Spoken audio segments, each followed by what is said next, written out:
ॐ ॐ यः चित्हि ता इत्था भगः शशमानः पुरानिदः अद्वेषो हस्त्यदो दधे। इस प्रकार जो कोई भी तुम्हारे लिए सौभाग्य, सेवन किए जाने योग्य धन, औरत प्रजननांग है, प्रशंसित, निंदा शून्य है, द्वेष रहित है, दोनों हाथों में प्रदान करता हूं।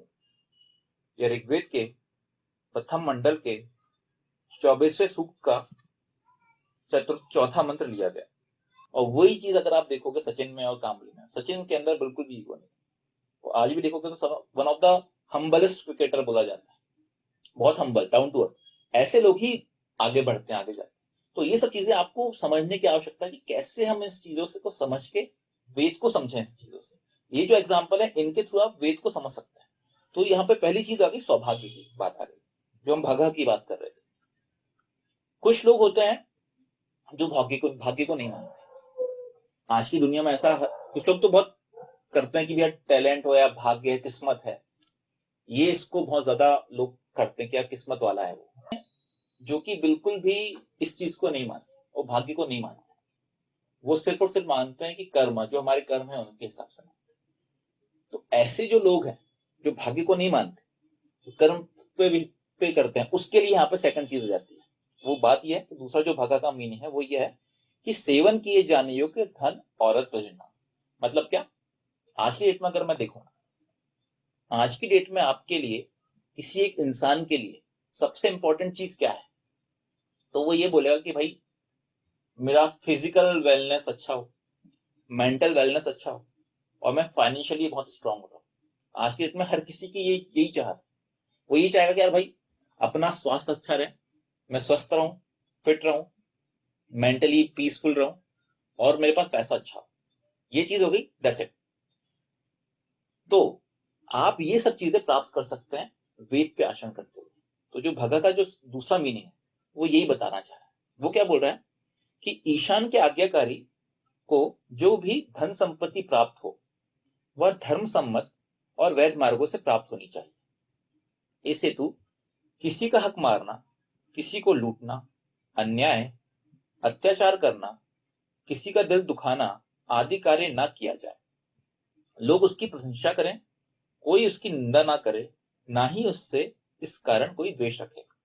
इतना संतुलित आर्थिक विकास होना चाहिए। अब अगर आपको आर्थिक रूप से विकास करना है, आर्थिक रूप से अगर आपको लोगों की प्रशंसा प्राप्त करना है, निंदा शून्य होना है, द्वेष रहित होना है, तो आपको आपकी जो आर्थिक विकास है वो वेद के अनुसार होना चाहिए। वेद के अनुसार अगर आप सही तरीके से आप इस पे आचरण करेंगे, धन की संपत्ति प्राप्त करेंगे, तो आप देखेंगे कि आप हमेशा, आपका जो ग्राफ है फाइनेंशियली, आपका जो ग्राफ है हमेशा ऊपर की तरफ जाएगा। ये इंपॉर्टेंट है। देखिए आज की डेट में अगर आप किसी से सुनो, किसी से बात करो, तो वो बोलता है यार भाई तुम तो बहुत किस्मत वाले हो, तुम्हें तो अच्छी नौकरी मिल गई। या आप ऐसा सुन सकते हो दूसरे तरीके से कि यार तुम्हारी बहुत अच्छी किस्मत, तुम्हें तो बहुत अच्छी पत्नी मिल गई, अच्छी पत्नी मिल गई, अच्छा पैसा है तुम्हारे पास, अच्छा बिजनेस है तुम्हारा, तुम तो अच्छी किस्मत वाले हो। देखिए किस्मत हर जगह काम नहीं आती। कुछ लोग होते हैं जिनको किस्मत हमेशा से रहती है, तो किस्मत को उन्हें सही डायरेक्शन में मोल्ड करना पड़ता है। सिमिलरली एक जगह दूसरे लोग होते हैं जो कि अपने हार्डवर्क के द्वारा वो सब चीजें प्राप्त करते हैं। तो यहाँ पे जो दूसरा मीनिंग है जिसमें धन और औरत की बात की गई, औरत को आप यहाँ पे सिर्फ ऐसा ना देखें कि सिर्फ औरत, यहाँ पे ये जो मंत्र है, औरत से मतलब ये है कि आपके जीवन में जो भी आपको इसेंशियल्स हैं, जो बहुत सबसे जरूरी चीजें हैं, वो आपका पैसा होता है और वो आपका मेंटल वेलनेस होता है। ठीक है, मेंटल वेलनेस को हम क्यों यहाँ पे बात, उसमें हम आएंगे अभी आगे जब हम ये औरत वाली बात करेंगे, औरत का जो गमन की बात करेंगे। लेकिन यहाँ पे जो बात की जा रही है वो बात की जा रही है फाइनेंशियली। तो फाइनेंशियली अगर आपको स्ट्रांग बनना है, तो उसके लिए सबसे इंपॉर्टेंट ये हो गया कि आपको उस डायरेक्शन में काम करना है, उस डायरेक्शन में चलना है जिस डायरेक्शन में फाइनेंशियली वेद आपको बताता कि किस तरीके से आपको अर्जित करना है। तो उसके लिए हमारे यहाँ काफी वेद मंत्र हैं ऐसे, वो ये बोलता है कि आप सैकड़ों हाथों से अर्जित करो और हजारों हाथों से वितरित करो। वो क्या बोलता है, क्यों बोलता है? वो ये बताना चाह रहा है, ये वेद मंत्र ये बोलना चाह रहा है, ये बताता है कि भाई आपको आपके जीवन में अगर आप सही डायरेक्शन में जाएंगे, सही डायरेक्शन में वेद के हिसाब से अगर आप धन अर्जित करेंगे, धन के मार्गों को प्राप्त करेंगे, तो फिर आप हमेशा ग्रोथ की तरफ जाएंगे। यहाँ पे यही बोला गया है कि आपको किसी का हक नहीं मारना है, लूट लपाट नहीं करना, अन्याय अत्याचार नहीं करना। देखिए आप आज की डेट में देखेंगे सबसे बड़ी जो परेशानी है वह है भ्रष्टाचार। बहुत सारे हमारे पास एग्जाम्पल हैं। हम देखते हैं कि अभी यूनियन बजट आया, यूनियन बजट में सरकार एलोकेट करती है फंड्स लोगों के जगह के विकास के लिए। तो इस बजट में रेलवेज के लिए, इंफ्रास्ट्रक्चर के लिए, इन सब जगहों पे आपको बहुत ज्यादा एलोकेशन होता है। लेकिन पॉइंट क्या है, ये जो पैसा है ये पूरी तरह से भ्रष्टाचार का, इस पे लोग पूरी तरह से इस पैसे को चाहते हैं कि ये जो पैसा है वो उनके जेब में चले जाए समहाउ, और जो काम है जिसके लिए किया जा रहा है वो चीज ना हो। तो कहने का मतलब क्या है, कहने का मतलब ये है कि अगर इस तरीके से पैसा अर्जित करेंगे तो ये वो तरीका नहीं है जिसको आपको बताया गया है वेद के हिसाब से। आप एक यहाँ पे बात वही आ गई ना कि किसी का दिल दुखाकर, किसी को लूट कर, अन्याय अत्याचार करके जो भी सरकार के पास पैसा आता है वो लोगों के टैक्स का पैसा होता है, लोगों की ईमानदारी से कमाया हुआ पैसा होता है। उस पे अगर आपने लोगों को, आपने एक पुल बना दिया, चलिए आपने एक पुल बनाया और वो पुल आपका अत्याचार का शिकार, आपका ये भ्रष्टाचार का शिकार हो गया, तो वहां से जो लोग, अगर वो गिर गया, वो लोग मर गए, तो ये सब चीजों का जो पूरा का पूरा वो है, ये सब चीजों का आप, इसके रिस्पॉन्सिबल आप हो। भले आज की दुनिया में आप यहाँ पे तो बच जाओगे, इस चीज को शायद आप बच जाओ, कनेक्शन ऊपर तक, लेकिन ये जो चीजें हैं ये आप कभी भी आगे फ्यूचर में या आपकी लाइफ में या आपकी अगली जनरेशन में तक चीजें ट्रांसफर हो जाएंगी और आपको कभी बढ़ने नहीं, क्योंकि आपका जो कमाया हुआ पैसा है वो सही डायरेक्शन से नहीं कमाया हुआ।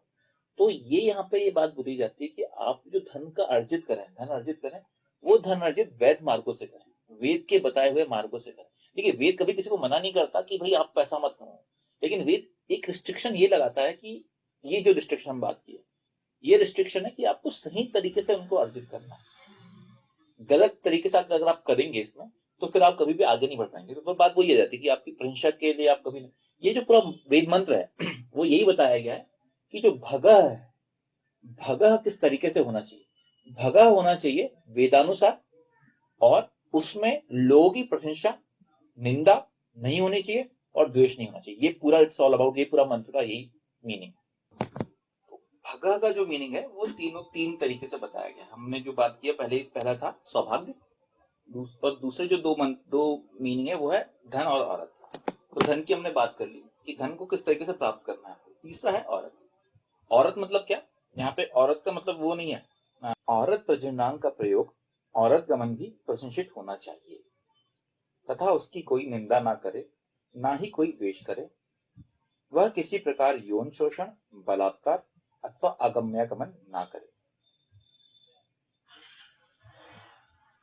उसका यह कार्य पूर्ण रूप में धर्म सम्मत, मानवहित और जनहितकारी होना चाहिए। देखिए आज की सबसे बड़ी समस्या यही है, जो जो आप करंट इन्वायरमेंट में देख रहे हो, सबसे बड़ी परेशानी यह है कि औरत जो है वो अपने आप को सेफ नहीं पा रही है इस पर्टिकुलर इन्वायरमेंट में।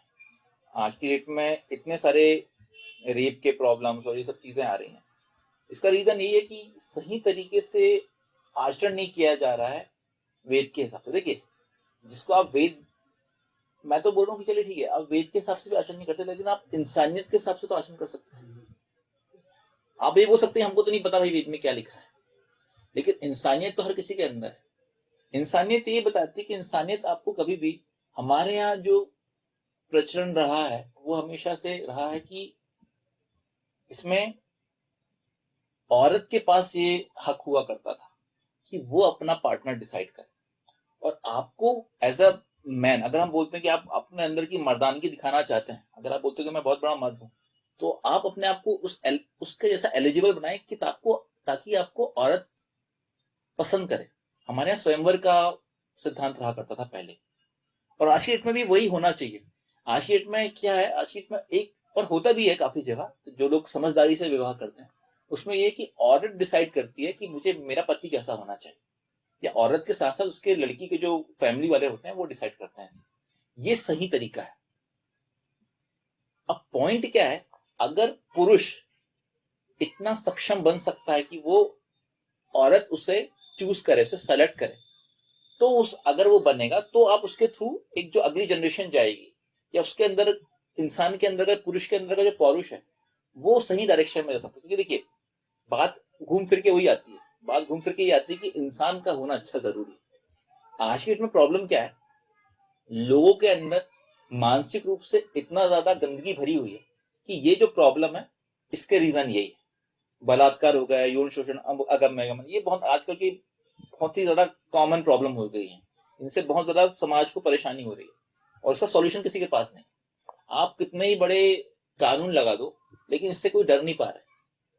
क्यों? क्योंकि आप जड़ तक नहीं पहुंच पा रहे। तो जड़ में पहुंचने की जरूरत है। पॉइंट ये है कि औरत गमन का अधिकार वेद बोलता है हर किसी को है ही नहीं। अगर आपको औरत मिलती है, अगर आपको आपकी वाइफ के साथ एक अच्छा जीवन की शुरुआत करनी है, आगे आपको बढ़ना है, तो आपको उस लायक पहले बनना पड़ेगा। अगर आप नहीं बन सकते तो आपको अलाउड ही नहीं है, और जब अलाउड नहीं है तो प्रॉपरली अलाउड नहीं है। तो ये जो था, क्यों पहले होता था, पहले क्यों राजाओं की बहुत सारी रानियां होती थी, क्यों? क्योंकि वो जो सारी रानियां होती थी वो अपना स्वयंवर का अधिकार यूज करती थी उस पर्टिकुलर राजा के। ऐसा नहीं था कि राजा उन रानियों को पकड़ पकड़ के उनसे विवाह करता था, ऐसा नहीं होता था। मैं पहले की बात बता रहा हूँ, मैं मुगलों के टाइम की नहीं बता रहा हूँ कि मुगलों के टाइम में उन्होंने बहुत सारी रानियों का, जहां पे भी औरत के साथ उस चीज को आपने ऐश की चीजें, उसको ऐसा ऐश का किस सामान जैसे मानना चालू किया, वहां पे चीजें गड़बड़ होने लगती। आपको ये नहीं मानना है। आपकी जो सोच होनी चाहिए बहुत पवित्र और अच्छी होनी चाहिए, क्योंकि उस इंसान की लाइफ आपको बनानी है। तो औरत अगर किसी इंसान को, किसी पुरुष के लिए अगर उसका स्वयंवर करेगी, उसके हिसाब से आपको आगे बढ़ना है। आज की डेट में यह है कि आज की डेट में आप एक ही औरत को तो सही तरीके से आप सही डायरेक्शन में उसको, उसकी लाइफ को बनाए, अपनी लाइफ को बनाए और आगे अपनी जनरेशन को बनाए। तो पॉइंट यही आती है यहाँ पे कि आपको, आपका जो ये कार्य है धर्म सम्मत होना चाहिए, मानव तो जनहितकारी होना चाहिए। अगर ये होगा तो आप इन सब चीजों से बच सकते हो, आगे निकल सकते हो। दोनों हाथों में प्रदान करता हूं, हस्त हस्तयोः दधे। यदि ईशान की आज्ञाकारी का यह आचरण और व्यवहार होगा तो ईशान ब्रह्म परमात्मा दोनों हाथों में सब कुछ प्रदान करेगा। व्यक्ति को किसी विषय में कोई कमी नहीं होगी। ईशान के पास व्यक्तियों को देने के लिए अनंत भोग है, किंतु व्यक्ति अपने आप को इस योग्य तो बनाए। पॉइंट यही है। तो आपको बनना पड़ेगा भगह। भगह का वेदानुसार उसमें अगर आप आचरण करते हो तो आप पाओगे कि ईशान आपको, आपके लाइफ में ये सब चीजों की कभी भी कमी नहीं होगी। आपकी लाइफ में जो पीस ऑफ माइंड है, जो सेक्स है, सेक्स क्या होता है, सेक्स के माध्यम से आपको मेंटल पीस जो मिलता है। क्योंकि देखिए ये क्या होता है, इससे आपके जो, मैं इसको टिपिकली साइंटिफिक तरीके से बताना चाह रहा हूं। कहने का ये मतलब है कि आपका जो हार्मोनल रिलीज होता है, सेक्स के माध्यम से आपका जो हार्मोन रिलीज होता है वो आपको शांत करता है, आपको, आपके दिमाग को, मस्तिष्क को शांत रखता है। तो पीस ऑफ माइंड जो आता है, जो मैं फिजिकल वेलनेस की बात कर रहा हूँ या जो मेंटल वेलनेस की बात कर रहा हूँ, मैं वही बात कर रहा हूँ। अगर आपका दाम्पत्य कर्म जो है वो सही है, वेद के अनुसार है, तो आपको इसके सारे फायदे मिलेंगे। और वो फायदे आपको ऐसे भी मिलेंगे। सिमिलरली आपका जो फाइनेंशियल बिहेवियर है, फाइनेंशियल बिहेवियर मतलब क्या, पैसा कमाने का तरीका है, वो सही है, तो आपको, वो आपको एक चैन की नींद देगा। होता क्या है, बहुत बड़े बड़े करोड़पति लोग रहते हैं लेकिन रात को उनको नींद नहीं आती। क्यों नींद नहीं आती? क्योंकि जो कमाया गया धन है उसका डायरेक्शन गलत है, या वो कमाने का तरीका है वो गलत है। तो आपको अगर अपनी लाइफ में पीस ऑफ माइंड चाहिए, फिजिकल वेलनेस चाहिए, फाइनेंशियल स्टेबिलिटी चाहिए, तो आपको वेद के माध्यम से भगह का सही तरीके से उपयोग करना पड़ेगा, सही तरीके से सही डायरेक्शन में करना पड़ेगा। तो आपको ईशान के जो, ईशान परब्रह्म परमात्मा के जो भी उसका जो अनुग्रह है, आप अनुग्रह प्राप्त कर सकते हैं और एक अच्छा जीवन जी सकते हैं। तो ये मंत्र इसके बारे में ही बता रहा है। इस प्रकार जो कोई भी तुम्हारे लिए सौभाग्य सेवन किए जाने योग्य धन, औरत प्रजननांग है, प्रशंसित, निंदा शून्य है, द्वेष रहित है, दोनों हाथों में प्रदान करता हूं। ओम ओम यदचित ही ता इत्था भगः शशमानः पुरानिदः अद्वेषो हस्त्यदो दधे।